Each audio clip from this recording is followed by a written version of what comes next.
இந்திய ஜனநாயக கட்சியின் மாநில மாநாடு மார்ச் 2 திருச்சி சிறுகனூரில் அணிதிரண்டு வாருங்கள்.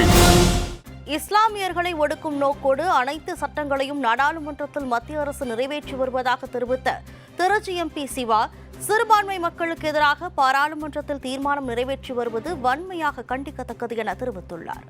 மயிலாடுதுறை மாவட்டம் சீர்காழியில் பாஜகவினர் மக்கள் விரோத போக்கை கண்டித்து பொதுக்கூட்டம் நடைபெற்றது. கூட்டத்தில் கலந்து கொண்டு பேசிய நாடாளுமன்ற உறுப்பினர் திருச்சி சிவா, இந்திய நாடு மதசார்பற்ற நாடு எனவும் அதனை மத்திய அரசு சீர்குலைத்து பல்வேறு போராட்டத்திற்கு வழிவகை செய்து வருவதாகவும் குற்றம் சாட்டினார். பொதுத்துறை நிறுவனங்களை தனியாருக்கு விற்றதன் மூலம் பல்லாயிரம் கோடி வருமானத்தை மத்திய அரசு பெற்றுக்கொண்டு அதானியும் அம்பானியும் செல்வந்தர்களாக வாழ்வதற்கு வழிவகை செய்து வருவதாகவும் விமர்சித்தார். இஸ்லாமியர்களை ஒடுக்கும் நோக்கோடு அனைத்து சட்டங்களையும் நாடாளுமன்றத்தில் மத்திய அரசு நிறைவேற்றி வருவதாக தெரிவித்த திருச்சி எம்பி சிவா, சிறுபான்மை மக்களுக்கு எதிராக பாராளுமன்றத்தில் தீர்மானம் நிறைவேற்றி வருவது வன்மையாக கண்டிக்கத்தக்கது என தெரிவித்துள்ளார். அரசாங்கத்தினுடைய நிறுவனம், அதில் இருக்கிற பணம் எல்லாம் மக்களுடையது, அரசாங்கத்துடையது.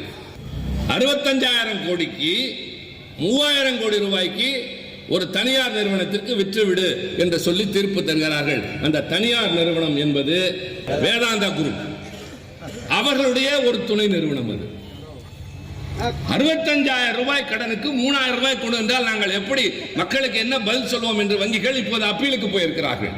அந்த தீர்ப்பு சொல்லுகின்ற தீர்ப்பாயம் என்பது அரசாங்கத்தின் பக்கம் இருக்கிறது. ஒரு தனியாருக்காக வங்கிகள் நஷ்டமடைந்தாலும் பரவாயில்லை என்று 65,000 கோடியை இன்னொரு தனியாருக்காக 3,000 கோடிக்கு விற்க சொன்ன இதே நாட்டின் அரசாங்கத்தின் இன்னொரு பிரிவு சென்ட்ரல் எலக்ட்ரானிக்ஸ் லிமிடெட் என்று ஒரு நிறுவனம், அது பொதுத்துறை நிறுவனம், அரசாங்கத்துடையது, லாபம் சம்பாதிக்கிறது. எவ்வளவு தெரியுமா? ஒரு ஆண்டிற்கு 730 கோடி லாபம்.